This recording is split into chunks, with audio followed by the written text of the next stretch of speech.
el Euribor, nuestra hipoteca está ligada al Euribor. Entonces esa es la explicación de por qué hace año y medio las hipotecas pegaron aquel subidón.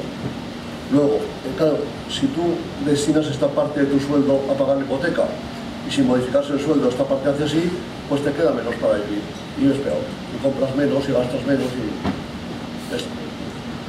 Y ahora, un año y medio más tarde, cuando el Euribor ha bajado, pues la gente dice, mira, por si acaso.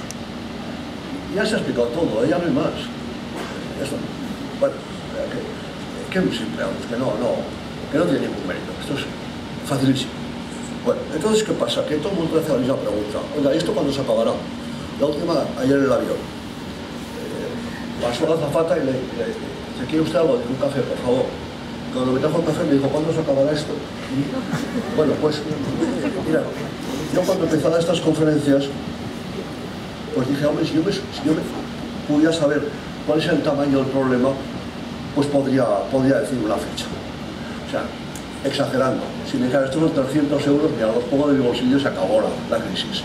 Pero es que es de más, ¿sabes? Bueno, entonces, yo empecé a ver qué decían los organismos internacionales serios. Entonces, el Fondo Monetario Internacional, al principio de la crisis, dijo, bueno, este es un problema que oscila entre 100.000 y 500.000 millones de dólares. Ahora, fijaos una cosa.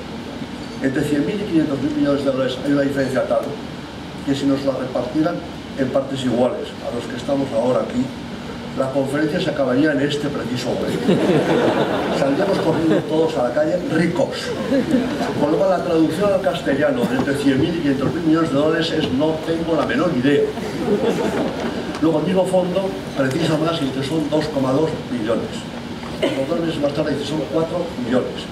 Entonces me enteré que Fannie Mae y Freddie Mac, estas dos entidades financieras americanas, hipotecarias, habían vendido porquería por el mundo por 5,3 trillones de dólares. Entonces, en una conferencia, un señor me dijo, bueno, que tenga usted en cuenta que el trillón americano es como el billón español. Digo, ¿a mí qué me importa? A mí me pones un billón aquí y un trillón aquí y me dices, coge uno, y cojo. Y no le llevo a casa, y digo a mi familia, anda, a contar. Y cuando 15 días más tarde han contado, dice, papá, te equivocaste, cogiste el pequeño, que es igual. 5,3 trillones de dólares es una burrada, ya está. O sea, ¿cuál es el tamaño de la crisis? Pues chicos, anda por ahí. Entre 100.000 millones y 5,3 trillones, por ahí anda. Con lo cual, no hagáis caso a nadie, español o extranjero, economista, político o financiero, que os dé una fecha a acabar la crisis. No tienen ni idea. La única contestación científica verdadera es que la crisis acabará cuando Dios quiera y que por ahora no quiere, punto. Se acabó. Bueno, entonces, ¿qué hacen los gobiernos? Pues todos hacen lo mismo. O sea, los gobiernos de repente empiezan a tirar millones, trillones, pues para ver que la cosa se anima.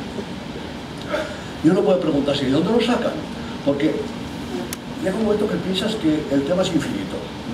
O sea, dicen 20.000 millones, 20.000 millones, 50.000, 50.000, 10.000, 10.000. Dicen, bueno, pues ¿esto qué es? ¿Un pozo sin fondo? ¿Qué? Entonces yo, como estas cosas no sé, pero sé de familia, porque eso he tenido que aprender, pues pienso, si yo entiendo lo que pasa en la familia, luego lo engordo y entiendo lo que pasa en el Estado.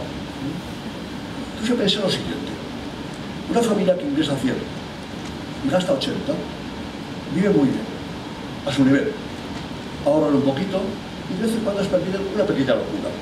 Pues el marido y la mujer se van a cenar por ahí, un día van a merendar con los hijos, pequeñas cosas, pero acaban el año perfectamente, a su nivel.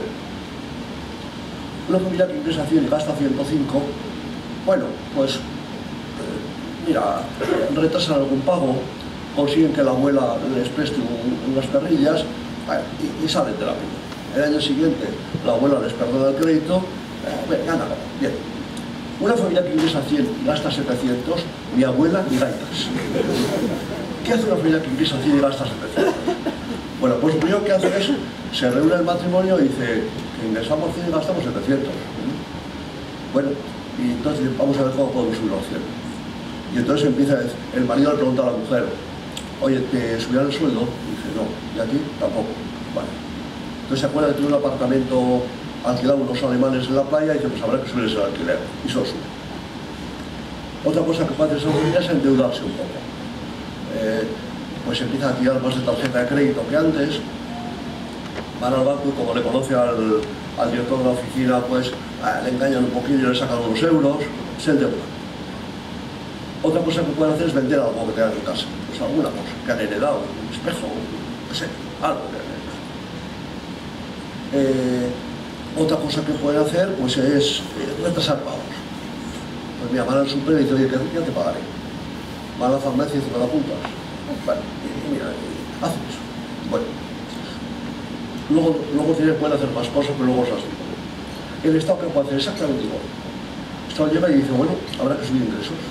Por tanto, una idea que tenéis que tener muy clara, que cuando a partir de hoy alguien os pregunta, oiga, ¿usted cree que van a subir un impuesto de...?